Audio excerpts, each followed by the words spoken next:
Irmãos e irmãs, graça e paz. Vamos refletir o texto de Lucas, capítulo 2, versículos do 8 ao 12, e depois os versículos 15, 16 e 17, que diz o seguinte: Havia naquela mesma região pastores que viviam nos campos e guardavam o seu rebanho durante as vigílias da noite. E um anjo do Senhor desceu aonde eles estavam, e a glória do Senhor brilhou ao redor deles, e ficaram tomados de grande temor. O anjo, porém, lhes disse: Não temais, eis aqui vos trago boa nova de grande alegria, que o será para todo o povo. É que hoje vos nasceu na cidade de Davi o Salvador, que é Cristo, o Senhor. E isto vos servirá de sinal: encontrareis uma criança envolta em faixas e deitada em manjedoura. E ausentando-se deles os anjos para o céu, diziam os pastores uns aos outros: Vamos até Belém e vejamos os acontecimentos que o Senhor nos deu a conhecer. Foram apressadamente e acharam Maria e José e a criança deitada na manjedoura. E vendo-o, divulgaram o que lhes tinha sido dito a respeito deste menino. Lucas escreveu o seu evangelho, irmãos, a partir de um levantamento de dados, um levantamento de informações, documentos, entrevistas, testemunhos. E eu acredito que seja por isso, e também pelo fato dele ser médico, que ele destaca especialmente no seu evangelho o lado humano de Jesus.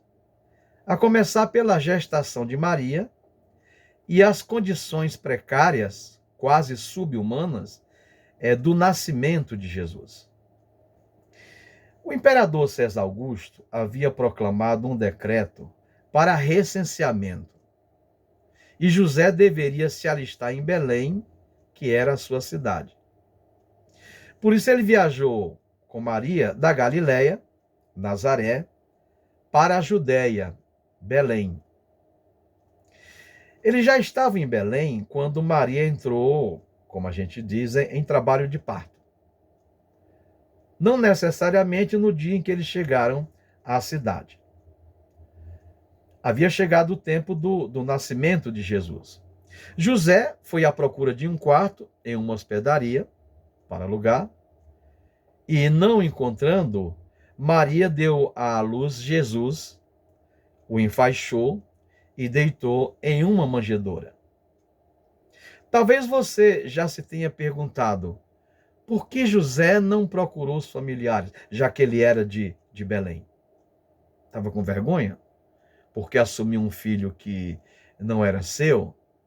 A família havia cortado o relacionamento com ele? Isso nós não sabemos, o texto não diz. Mas para Lucas, Jesus tinha que nascer em Belém para que se cumprisse a profecia de Miqueias.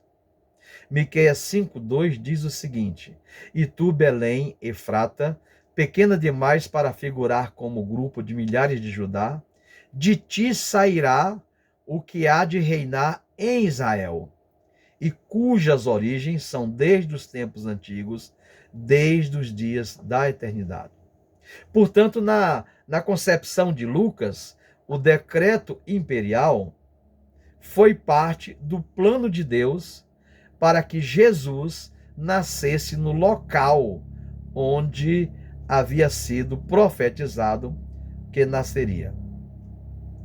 Ora, o texto que nós lemos dizem que naquela região muitos pastores vivem nos campos, guardam seus rebanhos, e então um anjo do Senhor desce até onde eles estão, tem um brilho muito grande, né?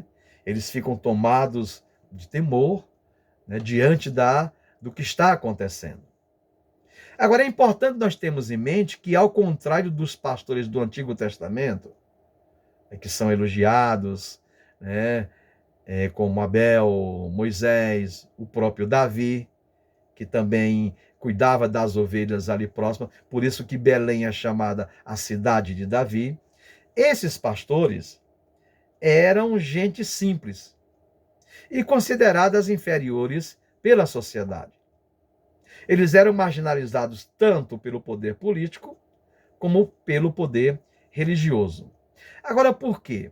Porque geralmente eram pessoas pobres e não tinham dinheiro nem tempo para cumprir ou observar todas as exigências da lei.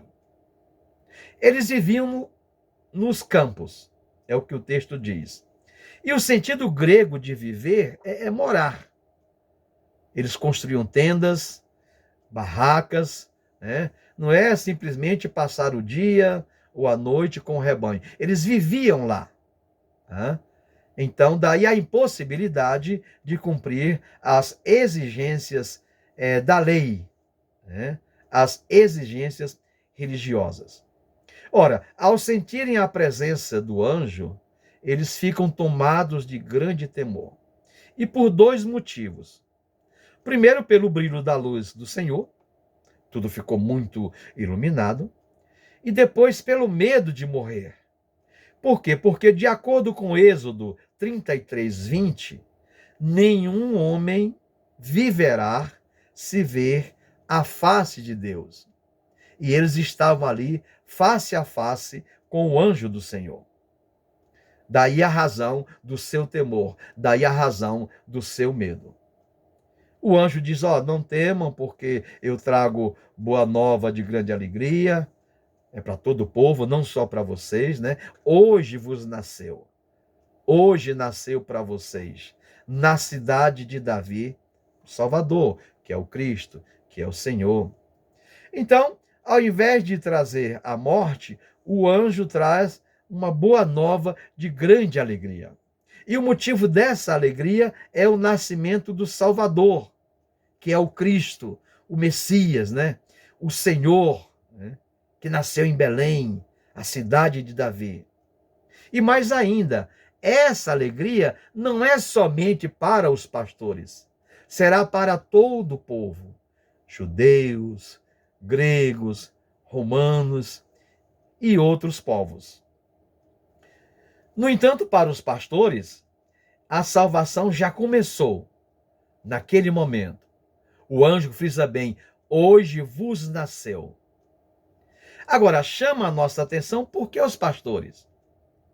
Porque o anjo não apareceu a Herodes. Porque o anjo não apareceu ao sumo sacerdote, que teoricamente são os mais indicados, ou seriam os mais indicados para receber a revelação. Lucas procura mostrar, irmãos e irmãs, que os pastores foram favorecidos, foram escolhidos por serem, primeiro, uma gente simples, a simplicidade da vida que levavam. Uma gente humilde, aceitavam a sua condição humana, mantendo a fé e a esperança na justiça de Deus. Uma gente sem preconceitos. Por quê? Porque não consideravam sua propriedade, como judeus, a salvação. E uma gente receptiva, capazes de ver e ouvir a voz de Deus além da aparência. Ver e ouvir a ação de Deus além das aparências. O anjo diz: olha, tem um sinal para que vocês consigam identificar a criança que nasceu, que é uma manjedoura. É um sinal estranho, irmãos e irmãs, por quê? Porque o Salvador do mundo é um menino nascido na pobreza, na humildade e na solidão. Mas o anjo é muito claro, é através da manjedoura que o Salvador será reconhecido entre as outras crianças nascidas em Belém naquela noite. O que parece um paradoxo. Por quê? Porque muitos esperavam que Jesus nascesse num palácio, numa grande mansão, em meio à riqueza. No entanto, o anjo sabia que a simplicidade de vida e a ausência de preconceito dos pastores os ajudaria a aceitar a boa nova com alegria. Ou seja, Deus se revelando ao mundo no sofrimento humano, ou através do sofrimento humano. Eles então decidem ir a Belém. Vamos ver o que está acontecendo, né? O texto diz que eles vão e acham José e Maria Jesus deitado ali na manjedoura, agora já sem as faixas. E após constatarem a veracidade da palavra do anjo, eles divulgam, eles compartilham com quem está presente tudo a respeito que tinham ouvido e que tinham visto a respeito do menino. Ora, os pastores encontram o menino, irmãos e irmãs, em meio à pobreza, solidão, conforme o anjo lhes dissera. E ao encontrarem o recém-nascido, contam o que viram, o que ouviram, né, sobre ele. Agora, a impressão que nós temos, todos ficam admirados, é que, para os presentes, Jesus era somente mais uma criança pobre, nascida em condições de extrema pobreza, lá em Belém, o que não era raro. Mas essa mentalidade muda depois do testemunho dos pastores. Ora, irmãos e irmãs, algumas lições que nós podemos aprender com este relato, a partir da ação e da vivência dos pastores, é que, por mais paradoxal que parecesse absurdo, tá? A ideia do Salvador nascendo em uma manjedoura, eles não se deixaram influenciar ou desanimar. Eles foram para constatar, eles creram na revelação do anjo sem questionamento. Ouvir então a voz de Deus requer humildade, simplicidade e ausência de preconceitos. E estas eram qualidades que os pastores possuíam e as colocaram em prática naquele momento. Caso contrário, talvez teriam continuado guardando os rebanhos como faziam diariamente, semanas, meses e anos. Ora, irmãos e irmãs, muitas vezes nós criamos nossos próprios critérios para ouvir e atender ao chamado de Deus. Nem sempre aceitamos a manjedoura como expressão da salvação de Deus para nós e para o mundo. Só aceitamos o Jesus palaciano, o Jesus próspero. Mas os pastores nos ensinam que para sentirmos o poder e a graça de Deus agindo em nossas vidas, precisamos estar disponíveis, receptíveis à voz do Senhor, por mais absurda que nos pareça. Uma outra lição que nós tiramos é que eles praticam a verdadeira fé. Vamos a Belém, vejamos. E eles foram e acharam. Os pastores foram, portanto, em busca do encontro verdadeiro com o Salvador. Para encontrarmos o Salvador, irmãos e irmãs, é necessário ir a Belém. Só em Belém seremos capazes de ver e achar o Salvador. A verdadeira fé exige, portanto, que façamos a nossa caminhada a Belém. Claro que no sentido metafórico. Porque só em Belém encontraremos o Salvador e Senhor. Porque só em Belém encontramos o local do confronto. É em Belém que confrontamos a nossa fé, ou que a nossa fé será confrontada com a realidade de Deus. Somente indo a Belém, irmãos e irmãs, teremos a certeza do que Deus é capaz de fazer para nos salvar. Uma última lição que tiramos desse texto é que o nosso encontro com o Salvador na manjedoura não nos deixa indiferentes ao sofrimento humano. É vendo, né, que então eles divulgam, né? É constatando a humildade, a pobreza e a solidão de Jesus que eles se sentem agora responsáveis pela divulgação dessa palavra.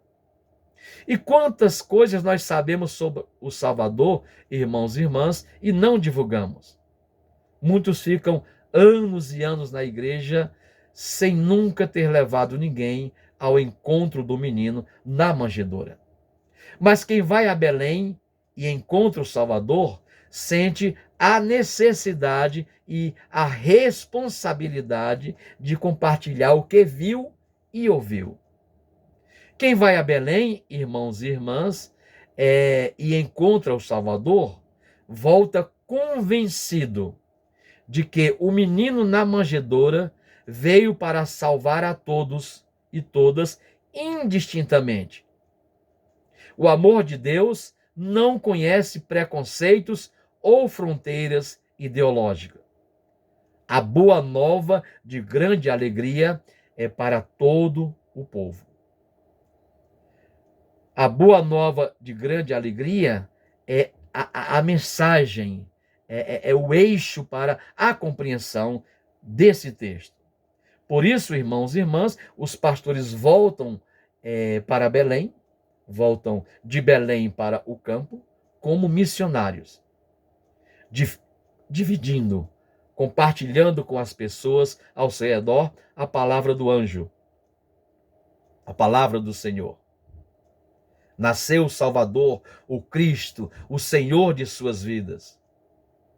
E todos que encontram pelo caminho serão objetos, serão alvos dessa palavra.